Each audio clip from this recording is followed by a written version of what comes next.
Discover the natural power of ashwagandha, an ancient herb known for its healing properties. For over 3,000 years, ashwagandha has been trusted to reduce stress, increase energy, and improve focus.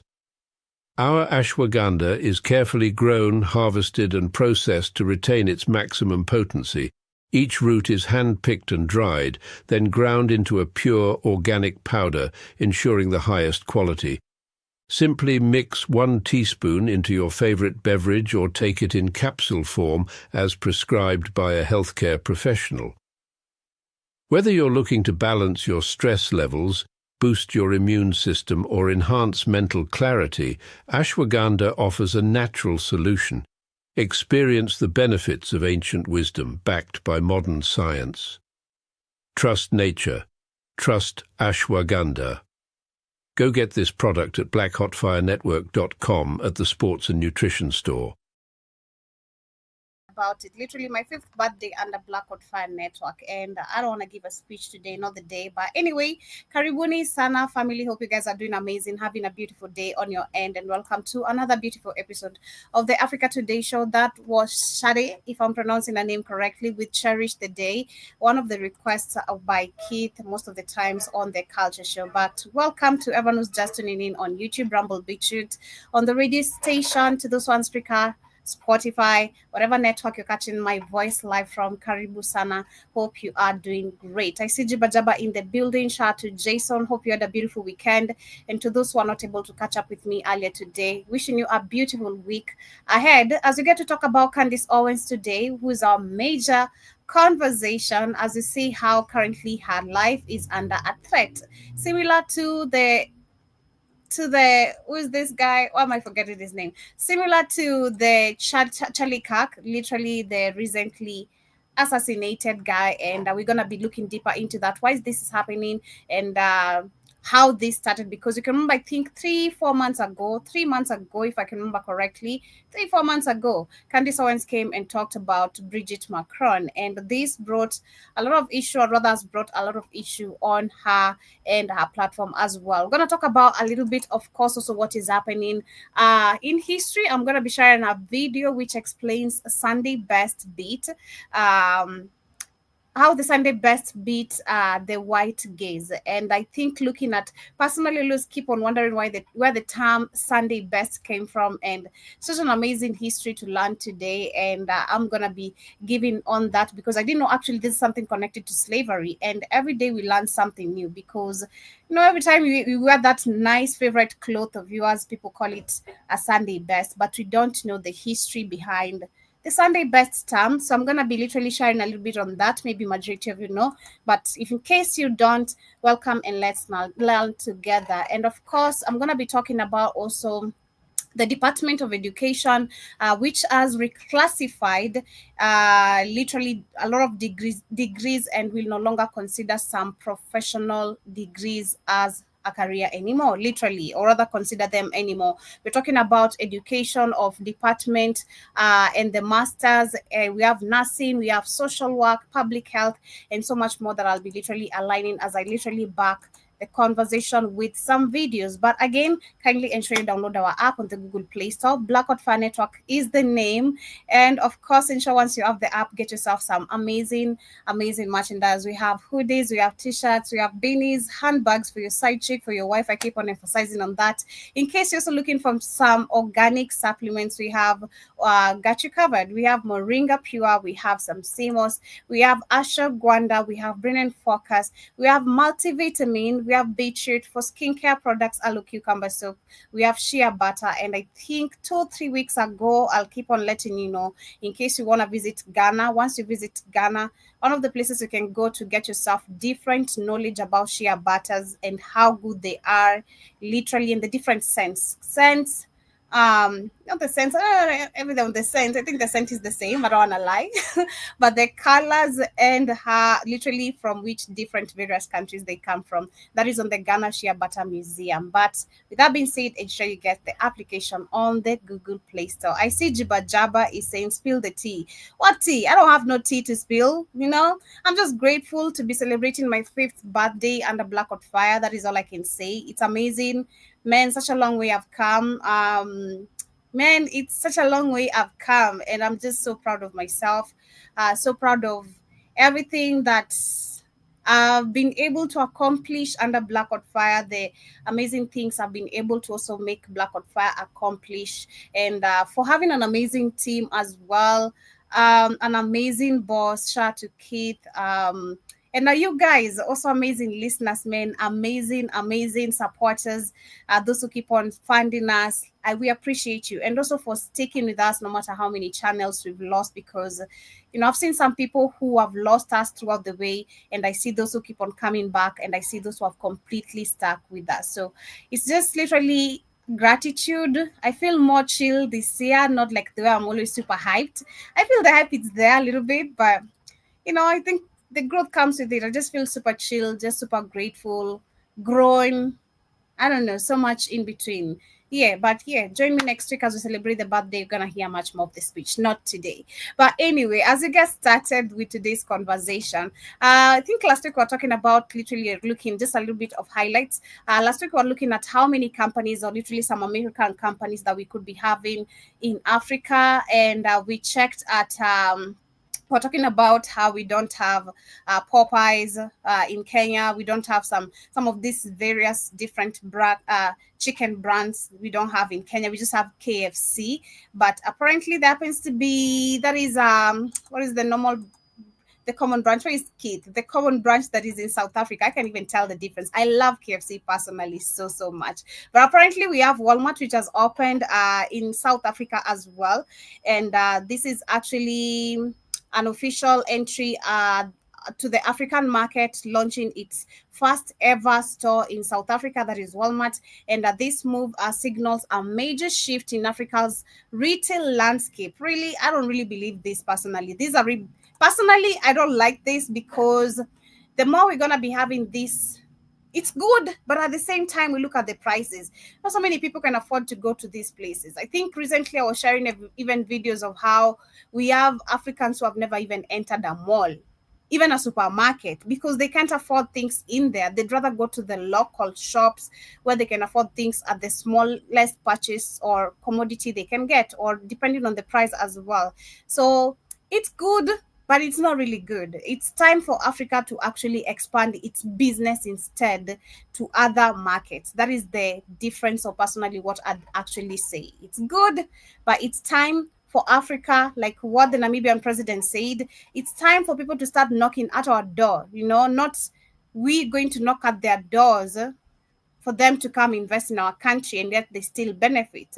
They need to be the one actually knocking on our door, seeking partnership from us, not the other way around, because I don't know how this is going to be beneficial to South Africa economy, but shout out to them. That is literally what I can say. Not so many details on that, not putting my effort so much on that. But as we move on from one of the conversations on what has been happening during the weekend, we had a list of degrees that came out from the Department of Education that will reclassify and no longer consider professional degrees. So looking at the list of degrees that the Department of Education will classify and no longer consider professional degrees, we have the education and education masters. I don't know which one that is. We also have nursing, that is the MCN, DNP. We also have the social work, we have the public health, we have the physician assistant, we have occupation therapy, physical therapy, audiology, speech language pathology, business masters, engineer masters, and counseling therapy. I'm not sure if there's other more lists on this, but they're talking about the loan cap gaps, which is only degree able labeled professional and will qualify for the higher federal loan caps, creating a major funding gap.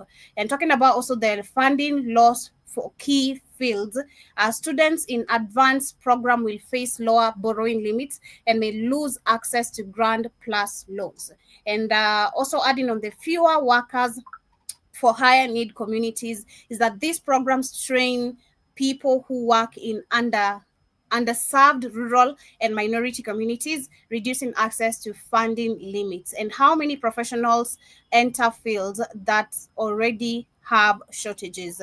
And then devaluing critical professions is excluding these degrees send the message that these careers are less legitimate or less professional, or legitimate or less professional, even though they require advanced training and licensure. And also talking about the deepening inequality is whereby students in excluded fields often come from under underrepresented or lower income backgrounds, cutting their access to funding, reducing opportunity limits, mobility, and widening existence disparities.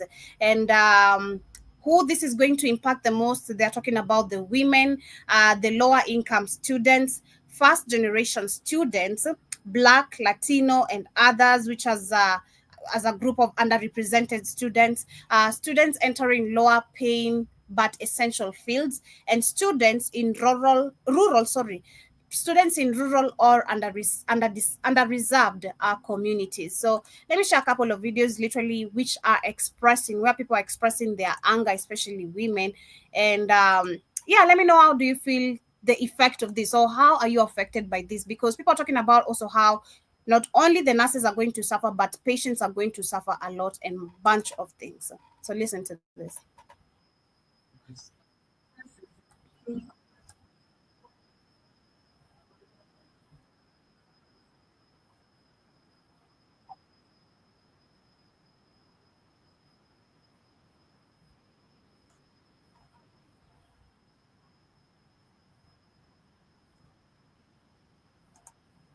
I didn't share my screen. Just a minute. I thought I'd share my screen.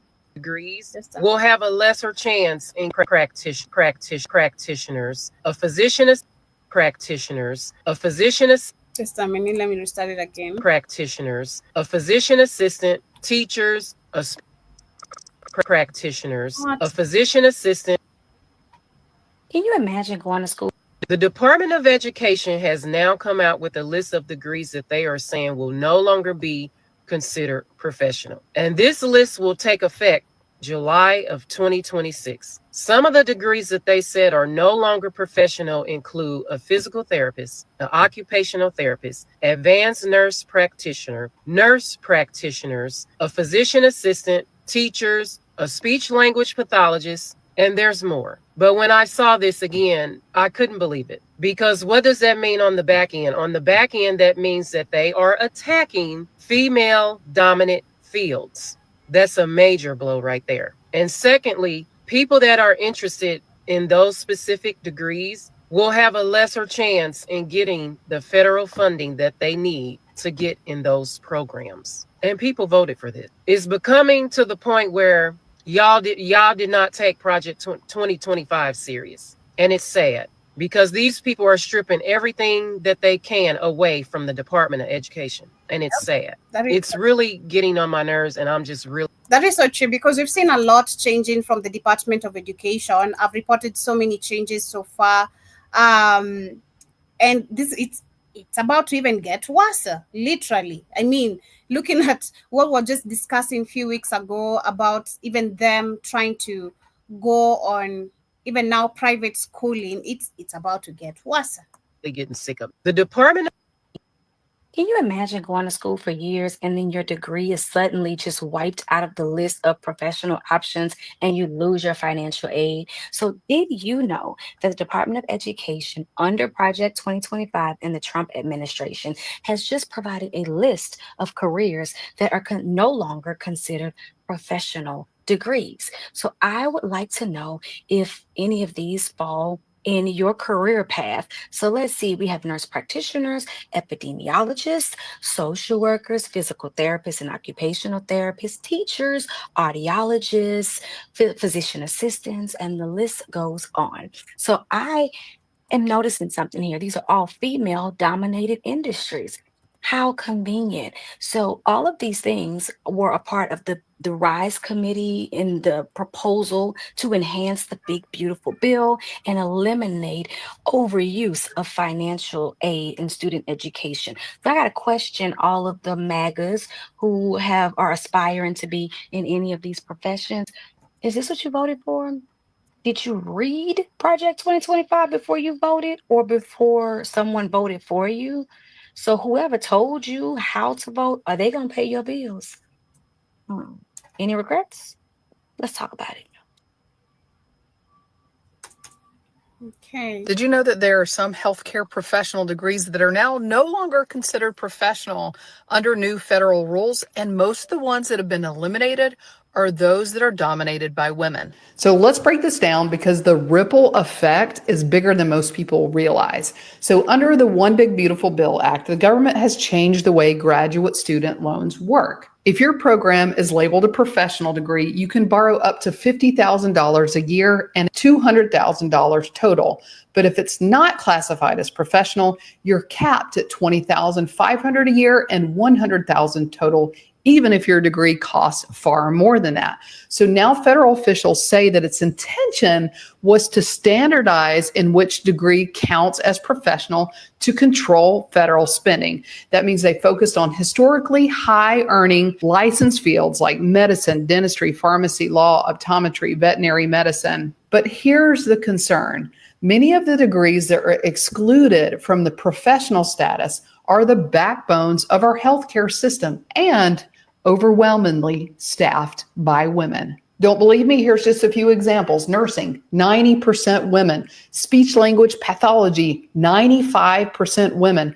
Social work, 80% women. Occupational therapy, more than 80% are women. And these are the exact fields that are now being pushed under the lower borrowing caps. So let's talk about what it actually means. Most of these degrees cost $80,000 to $150,000 to complete. So without access to federal loans, students are going to have to turn to private loans with higher interest. And most simply won't be able to enter these fields at all. So this just isn't a student problem. This is a healthcare system problem. We're already facing a projected 200 to 450,000 nurse shortage in the next 5 years. National shortages on speech language pathologists, OTs, PTs, and mental health care providers. Rural communities rely on nurse practitioners, physician associates, and allied health as one of their primary care workforce. So reducing access to these degrees doesn't save us anything. It's actually shrinking the pipeline. It's worsening burnout. It will increase wait times and disproportionately harms women, first-gen students like myself, and low-income communities. And the people that are feeling the impact, it's not the policymakers, it's the patients and the frontline clinicians who are already stretched thin. Genuinely curious as to what you guys think, especially if you're in one of these professions. Please let me know what your thoughts are. Did you know? With the country deep in the throes of a nursing shortage, big questions today about a new edict from the Department of Education. The department no longer considers nursing as a professional degree, a move critics warn could shrink an already strained workforce. The reclassification will limit the loan and loan forgiveness options available to students in those nursing programs. With the country. Yeah, so that is what is happening. This is very scary. We're talking about not only just job losses, but also because I was just reading the comments where people are saying this effect started literally since COVID-19. That's when most of the nurses' jobs have been on jeopardy. And looking at also the most of the reviews, personally, I'd say it's not about the left or the right. Literally, again, what to keep on talking about. This was meant to happen. These are some of the agendas and things they're supposed to. Because if it's under the BBB, literally, these are some of the things they are meant to pass. Left or right, this was meant to happen. And who knows? Much more is yet to come because this is just the beginning. It's like completely just tearing people apart by taking everything away from them. This is crazy. This is very crazy.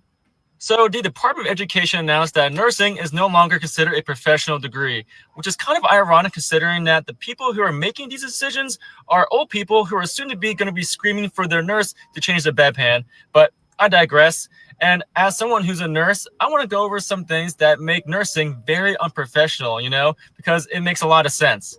Number one, as nurses, we save lives, and that is so overrated. Like, who cares anymore that you dedicate your entire career to saving people's lives? It's not like if we all quit our jobs, the entire healthcare system wouldn't collapse on itself, because it definitely would. And number two, we don't just save people's lives, we keep people alive. But I saw on the list that they consider chiropractics professional, but not nursing. So honestly, in the ICU, just fire all of those ICU nurses. They're just a waste of money. Just put chiropractors in there and just have them adjust every patient. No, what they're going to do, I feel like this is literally the takeover of the AI, the robots, and all that. Probably, because this seems like the direction of it, where people are losing their jobs, then we're having robots and AIs taking over. And some people sadly are celebrating this without looking at the future consequences of it. Because we've seen and discussed about the dangers of AI and the robots taking people's jobs. We're going to suffer. We think this is... And then all of a sudden, I bet they'll get better patient outcomes than whatever we could do,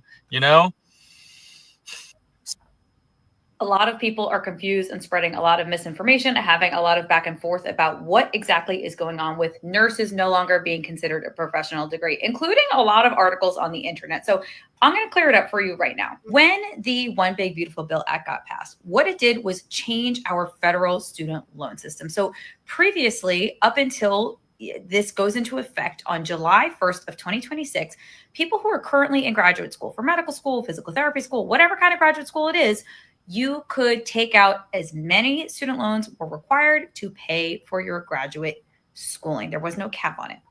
The One Big Beautiful Bill Act changed it so that we would now have a two-tiered system. People who were considered professional degrees could now receive a lifetime student loan limit between undergrad and graduate school from the federal government of $200,000 and up to $50,000 per year for their graduate training. People who are in graduate degree programs, which have a different definition than professional programs, I'm going to read you that definition in just a second.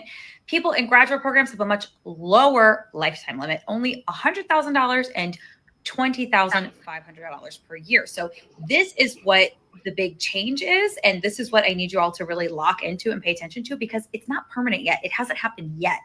Okay, so this is the original definition of a professional degree, which we were working with up until the proposed change. This is a screenshot from the summer when I'm glad. Pause it. Terry Busan, hold on. I'm glad you'll be showing this. See, this is how white. Oh my God, you guys! This is a test subject for white power by white men. See, this is about incel shit. I want you to understand. Also about black women. You being a nurse and you're going to get a degree. They're taking away your goofy degree, say you're not a professional, so you won't make any money, right? This is so brutal, so wicked. But see, white people believe in power. It's openly wicked. I love it because that's who they are, right? So you black women, you already getting rid of your jobs. See, this is how they set you up, especially black women. They set you up, okay? 30 years, 40 years, 50 years, they were setting you up. They knew they were going to do all this. You're going to destroy your own community in the process. Now you don't have any professional job, so your pay is going to decrease, right? Pay is going to decrease. And for the white women, see, this putting you back because you white women got too much freedom too. They want to make sure you can't get no job and work, so you can be home in the kitchen being a slave woman. See, that's their system. Black women have never lived in that system because they were in Africa and you had systems of equality. White man has never been equal. It's about his power, controlling women and people and there and ever. That's who they are. And they just openly come and tell you, we're going to discredit these degrees, discredit your profession, and we're going to get your ass back in a house. We can put this penis up in you and you making babies. But the joke is on them. The white woman's womb is barren. Won't be no making no kids. The joke is on the joke is on them. They think that's good. Joke is on you, morons. Think if you put the one black white woman back in the kitchen and all that shit and got it, because the white woman can say, and black women, I don't have to marry you. I don't need no man. They say, yeah, you're gonna need a man or you'll starve to death. That's what they're doing. Openly. Everybody knows it. And they're unashamed about it. They're not saying, well, they know exactly what they're doing.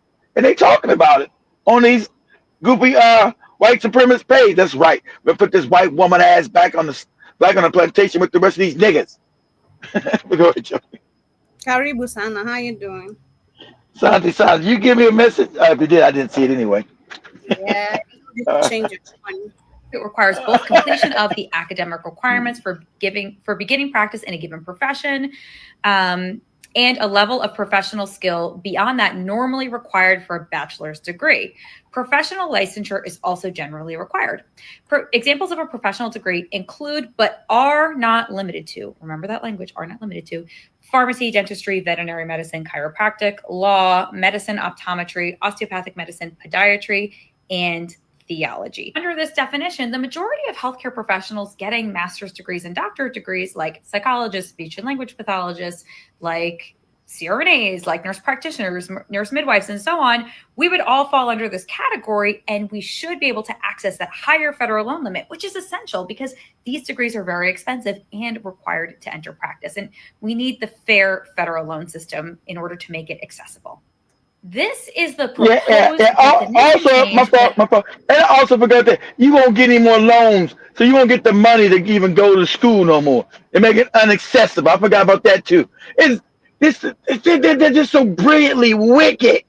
These motherfuckers are evil. They're evil. I love it. They're openly wicked and evil. I ain't got it. If you don't know they're evil and wicked, everything they do and devise is about their power and their control. They're wicked. So you want to get the funding no more because it's not a profession. Go ahead, Joe. Exactly. Came out in October. It is not a law. It is not a bill. It has not been locked in yet. And this is what's going to hurt healthcare professionals that require master's degrees and doctorate degrees. So the new definition proposed of a professional student: a student enrolled in a program of study that awards a professional degree upon completion of the program. A professional degree is a degree that signifies both completion of the academic requirements. A professional degree is a degree that signifies both completion of the academic requirements for beginning practice in a given profession and a level of professional skill beyond that normally required for a bachelor's degree, where professional licensure is also generally required. And here's the language change that is so scary. The next part of the sentence reads, and includes the following degrees. They took out the phrase, but is not limited to, and includes the following degrees: pharmacy, dentistry, veterinary medicine, chiropractic, law, medicine, optometry, osteopathic medicine, podiatry, or theology. So now, instead of anyone who required a master's degree or doctorate degree to enter practice, that, otherwise would have met the definition of professional degree, and they have some other qualifiers below it that describe the nature of a professional degree, nobody else counts except for these 10 professions. Not psychologists, not CRNAs, not nurse midwives, not practitioners, not speech and language pathologists. Nobody except for these 10, because the goal is to cap the amount of loans that they're giving out entirely. And they're really leaving out so many healthcare professionals that need access to these fair federal loans so that we can afford to enter practice. By not including advanced practice nurses like nurse midwives, nurse practitioners, CRNAs, by not including psychologists, speech and language pathologists, physical therapists, occupational therapists, and so on in the definition of professional degree, you're going to force people to go to the private market for student loans, just like what people do for undergrad, right? Federal. They know what they're doing, ladies. It's like they don't know. That's why they're doing it. And make sure you can't get these positions. Because if you come from problems, make sure you stay poor. You stay broke. You can't get away. That's why they're doing it. That's why they do it. It's brilliantly wicked. It's evil. It's evil. And it's in your face. Shit's crazy. Go ahead. I see Big Cheese saying, shout out to Big Cheese and Karibu Sana with a comment here saying, and now you have a lot of angry black men out here like myself who do not care if these traitorous black women lose their jobs or get beat up in Africa. we don't. Hate to say it, because they've been so disrespectful, so traitors, so fucked up. We don't care. Mm-hmm. Mama, you lost your job? Yeah, baby. Fuck you. And it never drove down the cost of tuition. People instead went to the private market, but those loans have higher interest rates and they're more predatory. And we all know that graduate school is even more expensive, right? Even more years of education. In order to get these loans in the first place, people are going to be required to have higher credit scores and have a cosigner in most cases, which is kind of crazy if you're an adult learner. But this disproportionately hurts.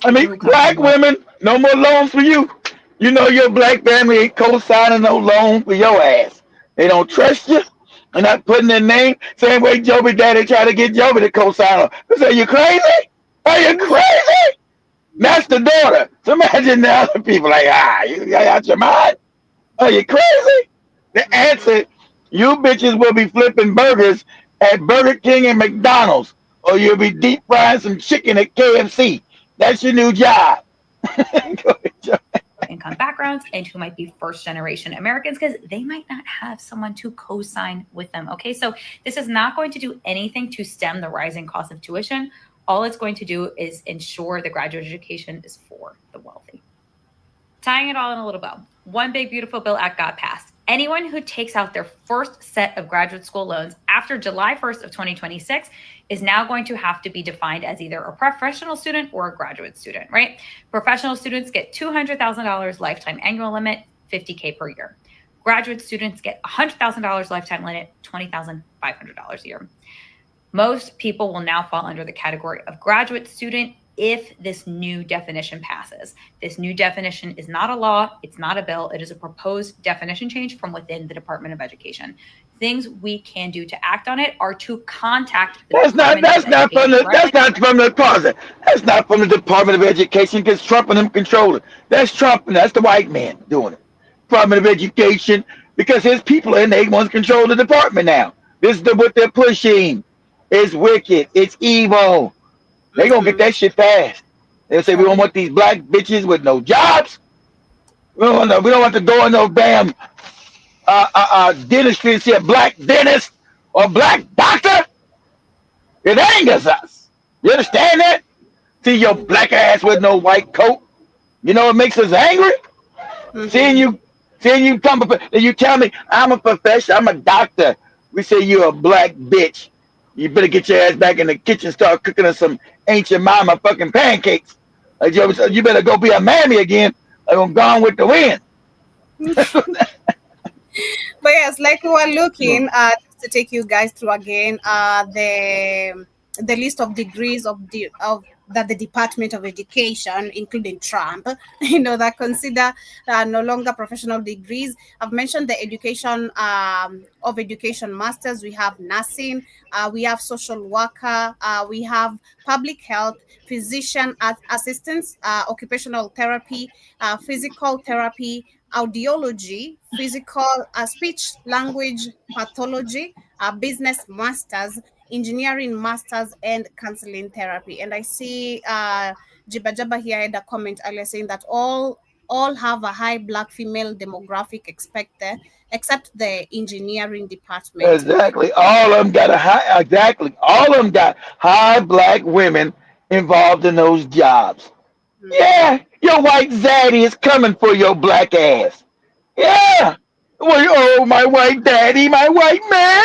Oh, all these goofy movies with you and the white man. The white man's your savior. White man can't stand your black ass. He'll put his dick in you.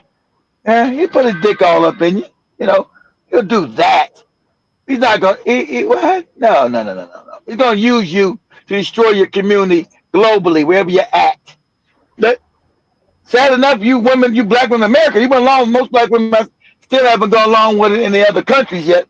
Because I've tried to decide to Zimbabwe because they see it. You went along with it willingly. Now you're mad because you're men. Well, you consider black men are black men. And black women should be able to get black women wherever they go. You get mad now you're in Colombia. There's a whole bunch of black American men up in it. Yeah, and they say they're not fucking with you. And then what they told you, we're not fucking with you. Go away. We're here for the black women in Colombia, who we can work with, who ain't talking shit. See, the days of you talking shit, your white daddy done took away your money.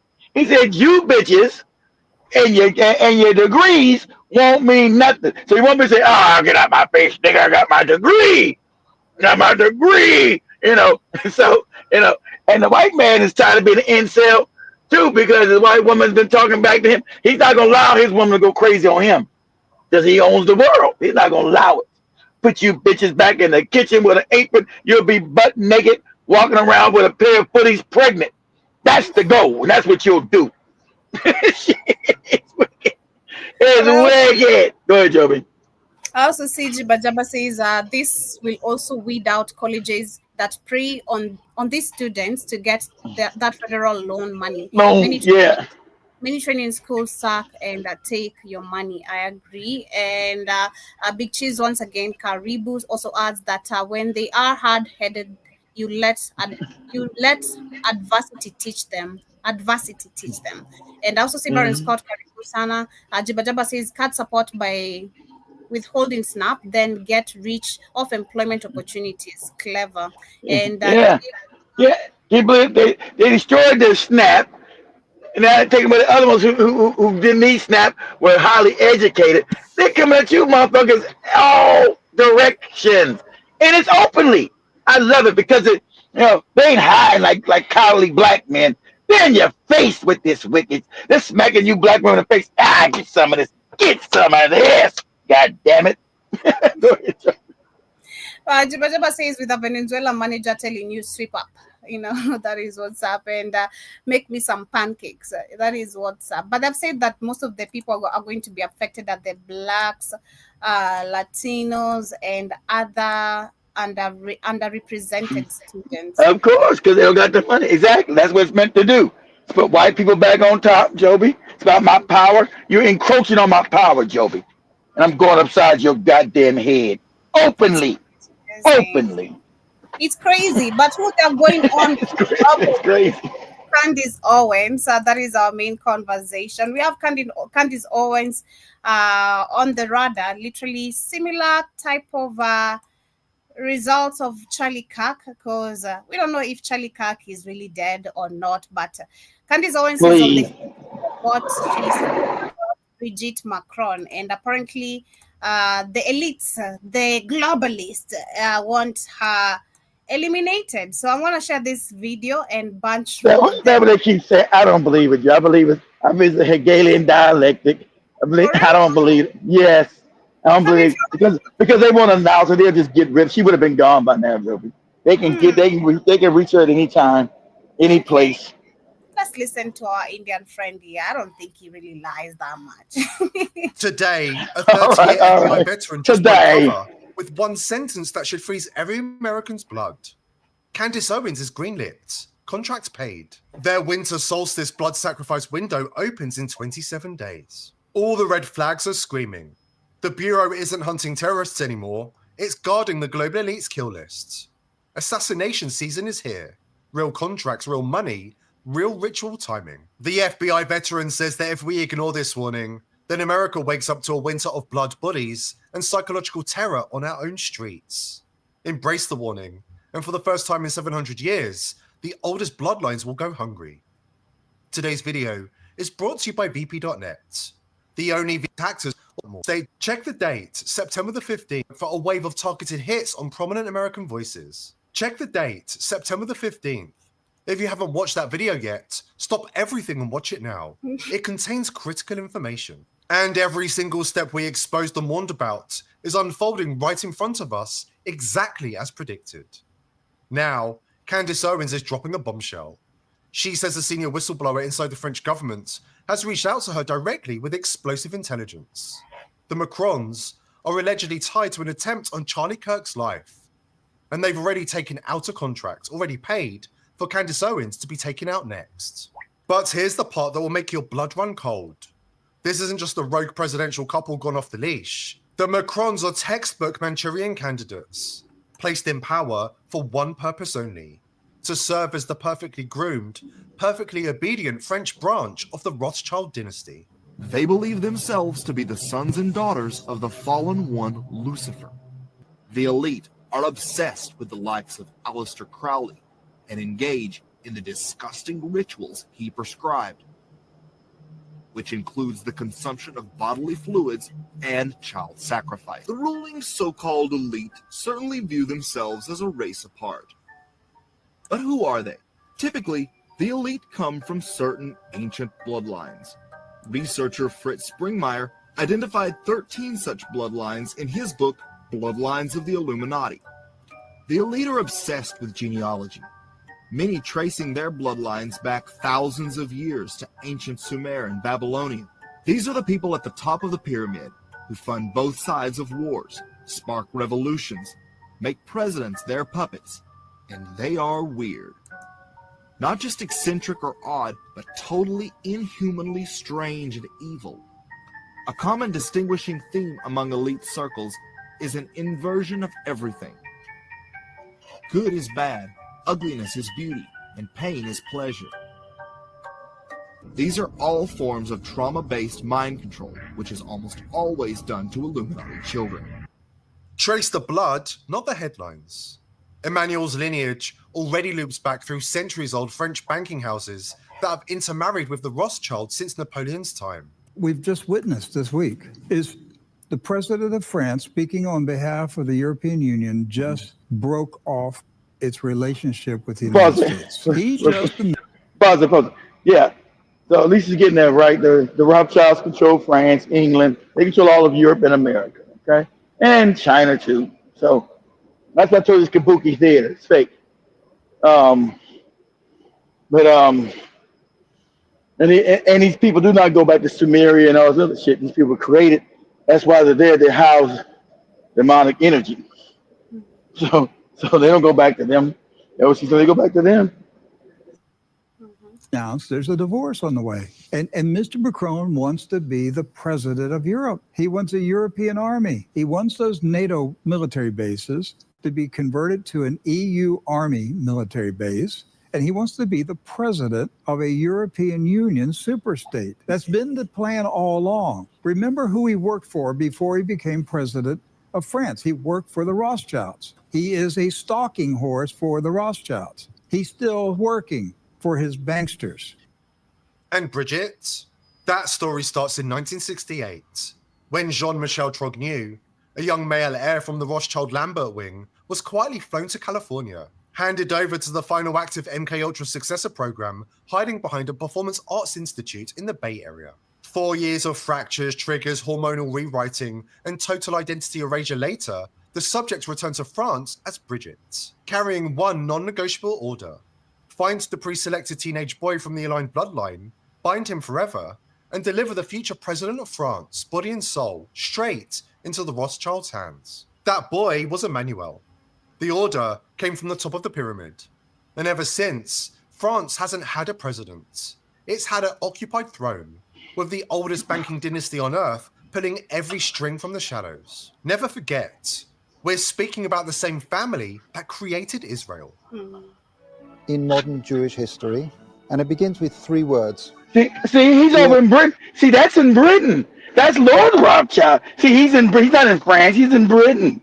They control all these goopy motherfuckers. All these goopy countries you believe in control of freedom and America. It's all fake. These no good demonic motherfuckers run it all. Okay? They're demonic. That's why they were created. That's why they're white. They house the demonic energy up in it. That's what's going on. They under the damn devil. It's the demiurge. That's what created these motherfuckers. That's what you're dealing with. This goes back to ancient Dogon, ancient African texts. Who told you these are the Tamahu? They don't go back to the Sumeria. They go back to Sumeria and Egypt. Yeah, where they were created. That's where they were created. By these other African niggas. They don't go back there. That's why the white skin tone exists now. Because it's non-melanated. You can get demons up in it. You can't go to a melanated body unless you're drinking and you're all fucked up or you're on drugs or something because of the vibration level. They have low vibration. That's why they got animal parts. Get it? How's animal energy, animal low vibrational energy in it. That's why it's so wicked, so evil. And it's never going to change. Never. Okay? Maybe we can love black people used to believe. Maybe we can love them and show them our humanity and do, well, get out of my face with that. You can't change a dog's behavior. Dog's going to be a dog. Lion's going to be a lion. That's what they are. Go ahead, Joe. Lord Rothschild. Dear Lord Rothschild, I have much pleasure in conveying to you, on behalf of His Majesty's government, the following declaration of sympathy with Jewish Zionist aspirations. His Majesty government that's controlled by you. They don't care about all the goofy letters they get about His Majesty government. that I control. I told His Majesty I wanted that land. We're going to make it is not real, and we're going to rule the world from there. And that's why you can't do nothing that is not real, because it's a Rothschild, Rockefeller creation. That's why. They say all this old goofy shit. Oh, it's the Jesuits, it's the Illuminati, it's this. No, these motherfuckers run the world. That's why when you talk about them, you get goddamn blocked. You can talk about the fake Illuminati, the fake Catholic Jesuits, and all that other stupid shit they keep talking about. The Orsini family from Italy, all that dumb shit. You can talk about all these motherfuckers. As soon as you get what Joey's talking about, everything comes to an end. Everything's blocked. Everything's banned. Everything, yeah. This is the real power, not all that other fake shit they put out there to cause distractions in your mind. Is it the Egyptian Illuminati? Go back to Sumerians? Nah, it's these cats with these fucking hats. Go ahead, Joe. And approved by the cabinet. Why was it that this letter was sent by the Foreign Secretary to your great uncle Walter? It's an interesting question because it was primarily it's an interesting question with my British accent. Thanks, Europe. I told you that we were going to take over. Who was in charge of that movement? And in addition, it was after all in Great Britain. So they felt that and we are the bastards running around. We controlled the English Empire, so we were the bastards capturing Kenya, Nigeria, Ghana, South Africa, Zimbabwe. It was us. It was us capturing all of you. And through the French, we were capturing Burkina Faso, Niger, Mali, and all these other goofy African niggas. Okay? You think it's France and England and all? We control all of it. Go ahead, Joe. So when Candace says that the Macrons want her silence forever, understand what she's really saying. This isn't about a scandal or a single rogue couple. This is an ancient bloodline defending its interests with lethal force. Emmanuel himself, he's never been the one in control. He's a compromised puppet, an Illuminati frontman. Need proof? He recently unveiled his grand strategic plan for Ukraine. All of them are front men. And Candace Owens is a front man. They don't talk about getting rid of you. They get rid of you. Candace Owens is a fucking nobody. She's a nobody. If they want to get rid of her, they get rid of her yesterday with no problem. You know, I'm living in my Nashville home with my white man and all that old shit. They get her anytime. Anytime. Anytime. She got no protection. Fuck is this goofy black ugly broad? You guys cover. She's ugly to me. I think she's ugly, but that's me. Okay, so I'm sorry. I don't find her cute, or good looking, or whatever you got. I think she's ugly. So if they wanted to get her, she's easily got. Not much of sniping over. You breaking her home, you break her fucking neck. You wouldn't even know because they control all the police and everything else. To listen here, shut everything off. Same way they got Epstein. Remember, Epstein was in prison and all the cameras went down. And no one knew how Epstein got murdered and killed or got snuck out the prison because they control everything. So her open her mouth as if, oh, they're coming at me. This bitch would have been got. Been got. The power that they have, shit. They're walking in Nashville where this goofy broad lives. Listen here. Everything is shut down. The police are not to respond to no 911 calls for the next hour. Okay, on whose authority? My goddamn authority. Who are you? Don't worry about who the fuck I am.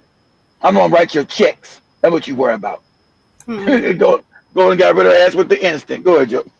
He cities like a seasoned general, while staring at Ukraine completely upside down. Et depuis 3 ans, on a en effet la guerre dans cette zone que vous voyez, qui est en rose un peu plus foncé. Et ce qui est limité en jaune là, eh bien, c'est ce que la Russie veut conquérir en quelque sorte. Turns out the global elite's favorite puppets have a bizarre habit of broadcasting their incompetence to the world. Case in point, George W. Bush on 9/11, solemnly reading children's books upside down, but never making the mistake of laughing too hard at the clown show. These people. It was upside down. Because it's a joke. He knew who was involved in 9/11, who they told him to do. How this moron, he's dumber than damn Trump. How did this moron become president? George Bush Jr. is an idiot. He's an idiot. He's putting power. reading shit upside down, looking all crazy. And the ancient interests they answer to deal in blood sacrifices. Of and they are course. lethal when cornered. We're going to a break right now, but when we come back, the FBI insider is on the line. He's going to lay out exactly what phase 2 of the assassination season looks like, and the one narrow escape window that Candace Owens still has to get out alive. Today's thinking, I'm a their evidence the big dissolve. Been studied. Mel Gibson, they say have cancer. They take. 15%. They never stopped the ancient practice. They just moved it off the altar and into the headlines. For centuries, the bloodlines have fed on ritual sacrifice to renew their grip. Children in the tunnels, adrenochrome in the chalices, times death at the turning of the equinox. The evidence never vanished. It was simply reclassified as conspiracy theory the moment the cameras got too close. Ask Oprah. Go back to her 1980s shows. As Joby with a conspiracy thinking ass. Describing satanic ritual abuse, multi-generational bloodlines, children rescued with symbols carved into their skin. Now she calls the same material dangerous misinformation and smirks with her celebrity friends on private islands. What happened, Oprah? You come from generations of ritualistic abuse? Yes, my family has an extensive family tree. You know what happened? They dug in our booty. Track of who's been involved and who hasn't been involved. And it's gone back to like 1700. And so you were... They call us Jews. I was born into a family that... Exactly, they call us Jays, but they're not. Exactly. Remember, they converted in the 7th century. They're not all these old fake names and terms. Remember, they control all the books now. Remember, they write the books of all the educational system is all fake. They control all the shit's all fake in Africa. Everywhere you go, everybody got to control everything. Your Googles, your TikTok. You go back to Google, you can't find no more information now. It's all hidden, changed. It's all lies. They control all of it. These wicked motherfuckers control all avenues of information. All avenues. You know they're out there eating babies and drinking blood. You sound like a crazy person. Eating a baby, drinking the blood. Yeah. Damn right. But you sound crazy to the average moron. This motherfucker crazy talking about somebody drinking some blood and eating baby. Get away from your nut. And does everyone else think it's a nice Jewish family? From the outside, you appear to be a nice Jewish girl. Definitely. And you all are worshiping the devil inside the home? Right. There's other Jewish families across the worshiping the demiurge. It ain't. See, that's how they got. See, if you go back and you understand this devil shit they call, that came later when they created these goofy religions, right? That's just another name for the thing that they did before you had the goofy. These religions are new, okay? These goofy religions are new. So before they made them a devil thing, it's just the demiurge they're talking about. They just transformed that into this devil character they're talking about. Okay? It's the demiurge. Go ahead, Joe. The Joe got to talk about. Don't have to give us the gory details, but what kinds of things went on in the family? Well, there would be rituals in which babies would be sacrificed, and you would have to, babies.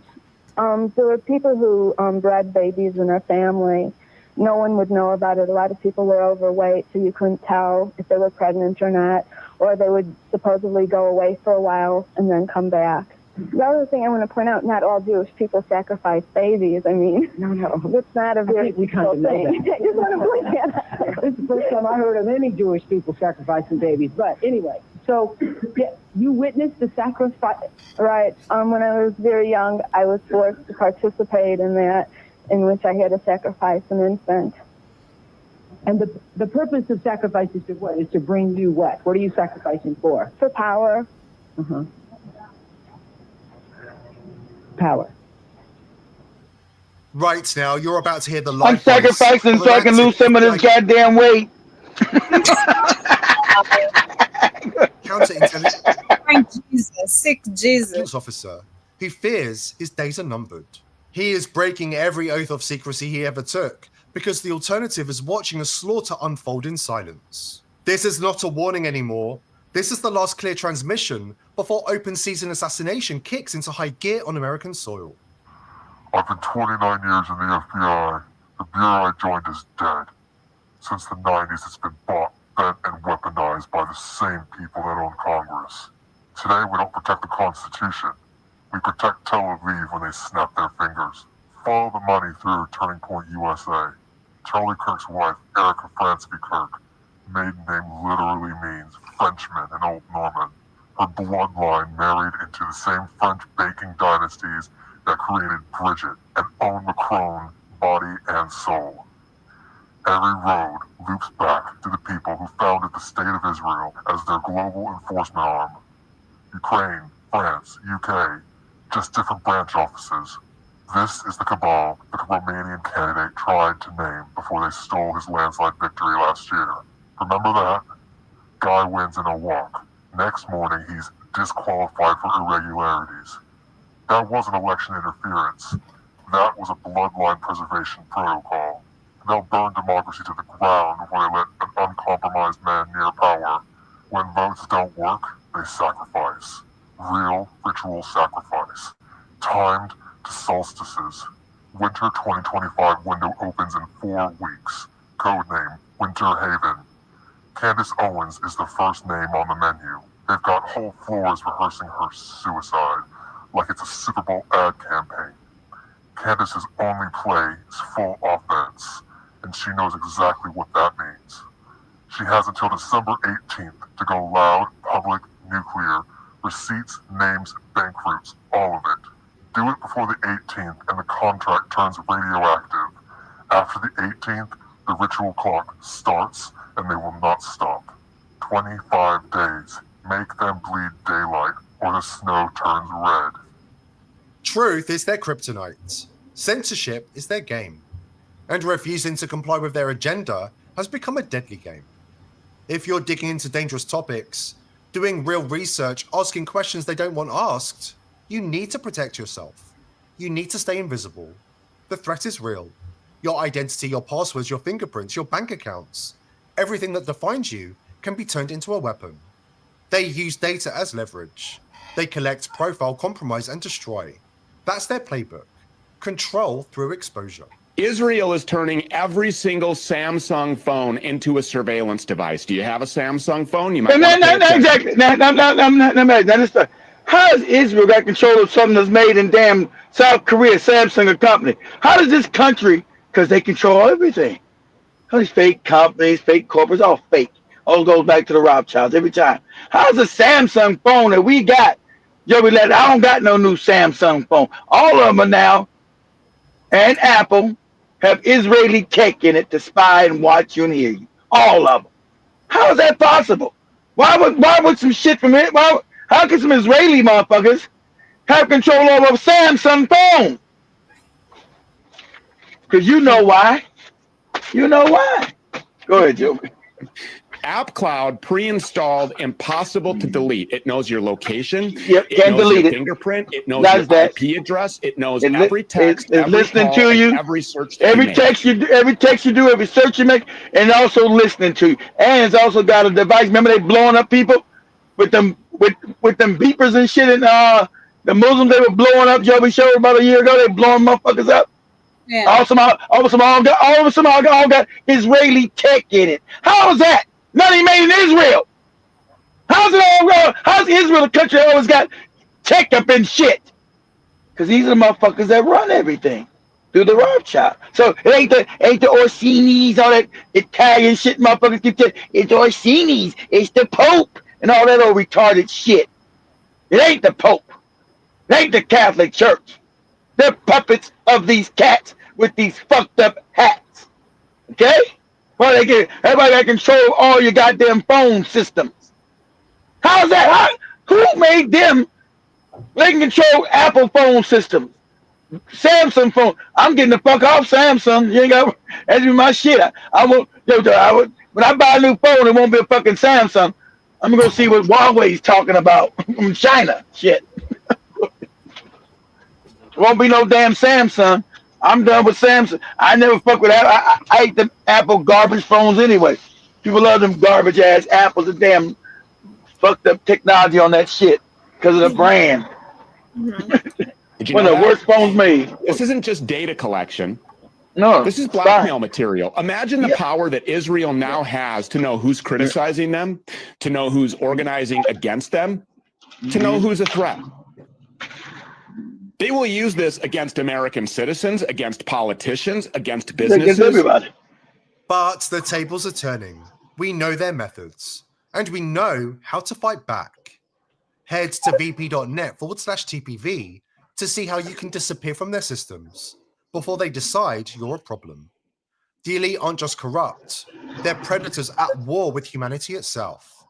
And now that the mask is slipping, they're cornered. And when monsters get cornered, they lash out. If you're not protecting yourself online, you need to take action right now. If you're using a traditional VPN, cancel your subscription right now. Here's what they don't want you to know. The VPN industry has been infiltrated and compromised. Industry leader Proton is funded and controlled by the World Economic Forum in Davos. The same people writing the digital ID laws and building a digital prison for humanity. And many of the most popular VPNs in the world, ExpressVPN, CyberGhost, and Private Internet Access, have been bought out by Cape Technologies, an Israeli company linked to Mossad, whose staff is packed with former cyber intelligence officials. These are the people you're paying to protect your privacy. It's not just a sick joke, it's a punchline, and they're laughing at you. But a breakthrough has arrived, one that changes everything. VP.net was created in 2025, built from the ground up to be verifiable, transparent, and unstoppable. Legacy VPNs say trust us not to log, trust us not to monitor you. VP.net says, don't trust us, verify. Unlike legacy VPNs, every connection is protected by a mathematically verifiable cryptographic shield. So no third party, not even VP.net itself, can see or log your data. So if the government comes knocking, and trust me, they do, VP.net has nothing to hand over.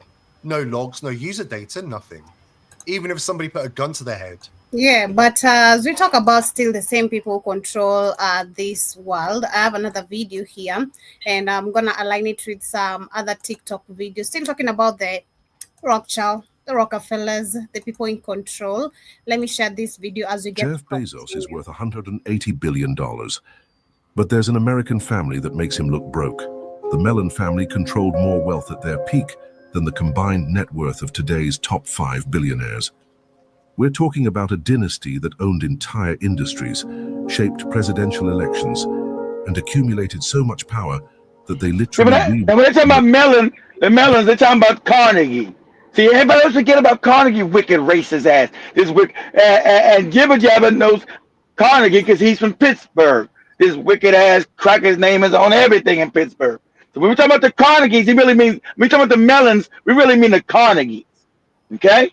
That's what they're really talking about, because those families merged. So it's really Carnegie's, Andrew Carnegie's wealth, who was best friends with who? With John D. Rockefeller. That was his best friend. And all these wicked ass Carnegies, they were also part of the damn eugenics program. You know, so we talk about Carnegie, we talk about Mellon. See, that's fun. It's fun how nice they leave out the Carnegies, who was the creation of the fucking Mellons. They always try to fool you. It's the Carnegies who created the Mellon family. They always want to try to leave shit out. Go ahead, Joe. I say Jiba Jabba Dramos to karibu sana. Jiba Jabba says the Mellon was from Pittsburgh. He was the first secretary of Treasury. That is a comment from Jiba Jabba. Benefit themselves. For over 2 centuries, they've been the puppet masters pulling strings behind every major economic event in American history. But what nobody knows is how they built this empire through methods so ruthless that other robber barons called them extreme. While names like Rockefeller and Carnegie are household names, the Mellons deliberately stayed in the shadows, accumulating wealth and influence that dwarfed their famous competitors. They didn't just get rich, they controlled the flow of money itself. At their peak in the 1920s, the Mellons controlled assets worth over $500 billion in today's money. That's more than the GDP of most countries. They owned the banks that funded America's biggest companies, the oil that powered the nation's growth, and the aluminum that built the modern world.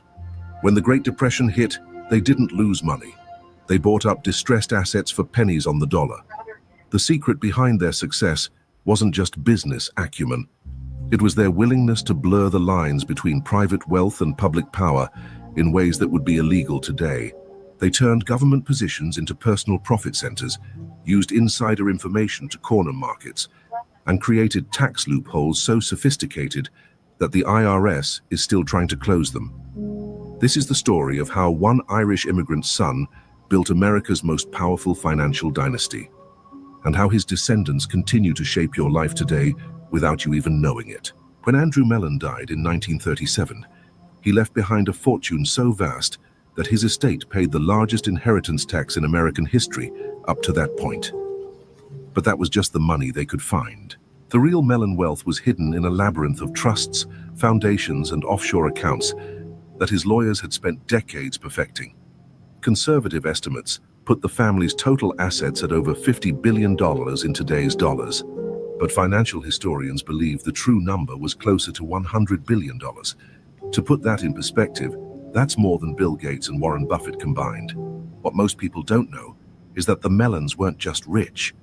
They were the architects of modern American capitalism. While other wealthy families focused on single industries, the Mellons created an integrated empire that touched every aspect of the economy. They owned the banks that funded industrial expansion, the companies that produced raw materials, and the political connections that shaped favorable policies. This wasn't just about accumulating money. It was about accumulating power over the American economy itself. The story begins in 1818 with Thomas Mellon, a dirt-poor Irish immigrant who arrived in Pennsylvania with nothing but determination and a willingness to do whatever it took to succeed. He would have been shocked to learn that his great-grandson would one day serve as the most powerful Treasury Secretary in American history, essentially running the country's finances for over a decade. Behind the Mellon success was a family philosophy that bordered on obsession. Money was the only true measure of worth, and any method of acquiring it was justified as long as it wasn't technically illegal. They didn't just bend rules, they rewrote them. The family operated with a level of coordination that would make modern corporations jealous. Each generation had clearly defined roles.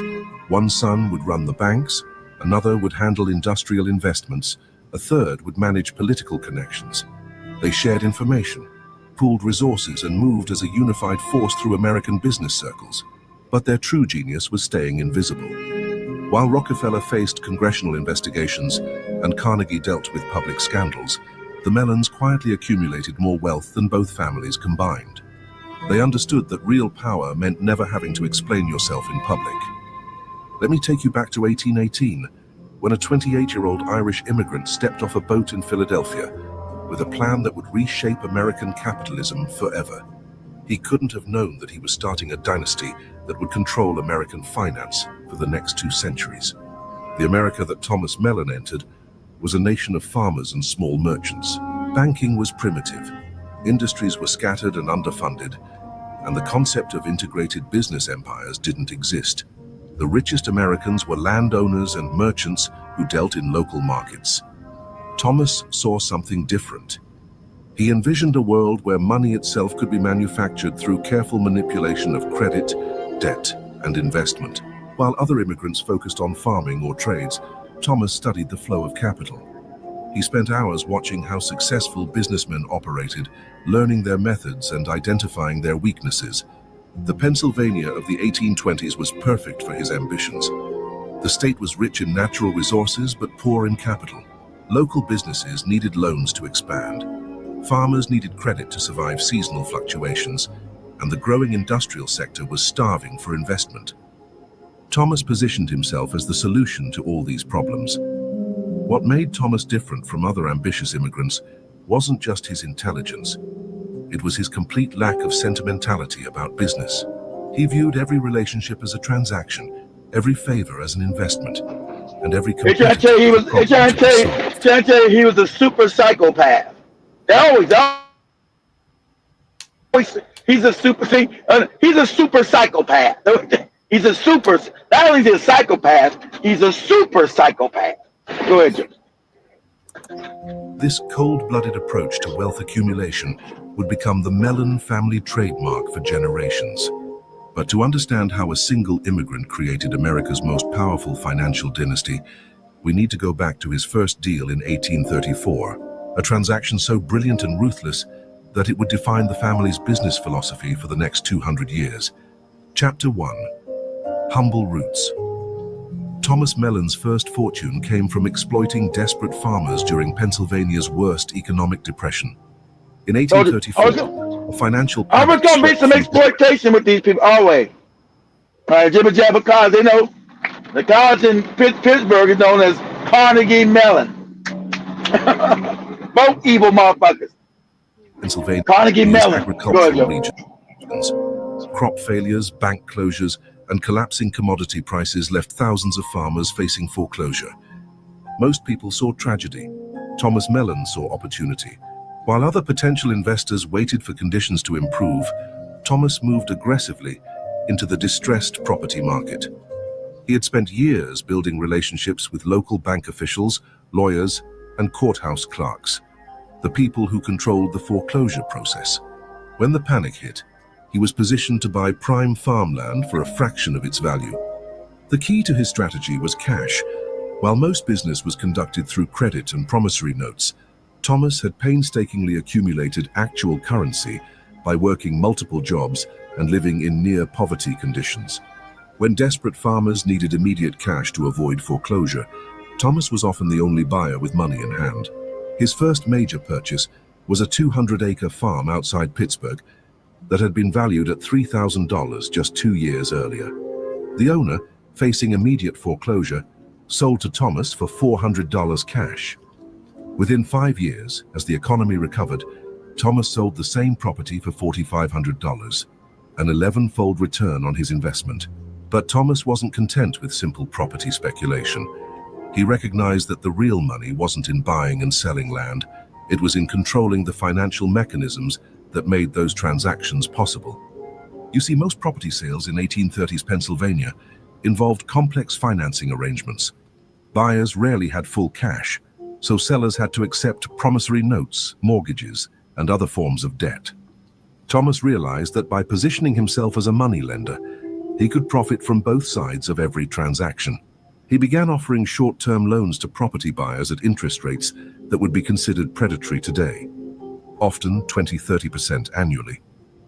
When borrowers inevitably defaulted, Thomas would foreclose and acquire properties at even lower prices than direct purchase. He was essentially manufacturing his own distressed property inventory. The business model was brutal but brilliant. Thomas would identify financially struggling property owners, offer them short-term loans with impossible repayment terms, then foreclose when they inevitably defaulted.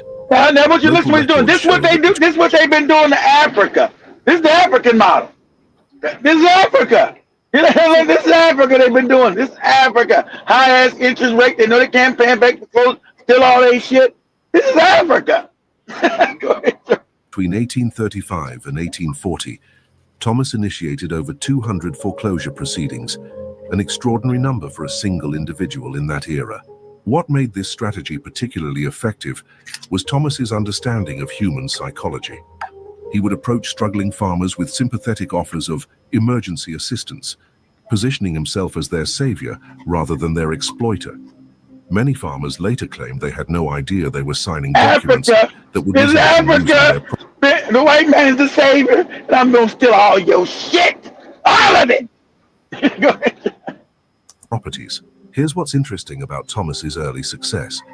He wasn't just accumulating property, he was accumulating information. Every loan, every foreclosure, every property transaction gave him deeper insight into local economic conditions. He knew which areas were most likely to recover, which industries were growing, and which individuals were positioned for future success. By 1840, Thomas owned over 3,000 acres of prime Pennsylvania real estate and had established himself as one of the region's most important moneylenders. But more importantly, he had identified his next target, the emerging banking industry. The truth is, Thomas's property speculation was never the end goal. It was preparation for something much larger. He had studied the banking systems in New York and Philadelphia and recognized that Pennsylvania's financial infrastructure was primitive by comparison. Local banks were small, undercapitalized, and focused on serving existing wealthy families rather than financing economic growth. Thomas saw an opportunity to create a new kind of bank, one that would actively seek out investment opportunities rather than passively accept deposits. He envisioned an institution that would function as both a bank and an investment fund, using depositor money to finance his own business ventures. In 1841, he sold a portion of his real estate holdings for $50,000 cash, enough capital to establish his own financial institution. But Thomas wasn't interested in opening just another small-town bank. He had studied the operations of successful banks in major cities and understood that the real profits came from coordinating multiple financial services under one roof. Look at what Thomas created. T. Mellon & Sons wasn't just a bank. It was a comprehensive financial services company. They offered traditional banking services like deposits and loans, but they also provided real estate financing, business consulting, investment management, and what we would now call private equity services. The bank's first major client was Andrew Carnegie, who needed financing for his early steel investments. This relationship would prove crucial to both families' future success, but at the time, it was just another example of Thomas's ability to identify promising opportunities before his competitors. What set Thomas apart from other bankers wasn't just his capital or his connections, it was his systematic approach to risk management. While most banks made lending decisions based on personal relationships and general impressions, Thomas developed detailed financial analysis methods that allowed him to assess the true profitability of potential investments. He required detailed business plans, financial statements, and collateral assessments from all borrowers. More importantly, he insisted on maintaining ongoing oversight of his investments rather than like simply Joby said, collecting interest payments. like Joby said, he needed a strategy, and a strategy that you don't got a strategy, get your ass out of there. I need to know how to make this money back. This hands-on approach allowed him to identify problems early and take corrective action before losses became severe. By 1850, T. Mellon & Sons had become Pittsburgh's most successful bank, with assets exceeding $200,000, equivalent to about $6 million today. But Thomas wasn't satisfied with regional success. He had bigger plans, and they centered on his eldest son, Andrew, who was already showing the ruthless business instincts that would make him one of the most powerful men in American history. The foundation was set.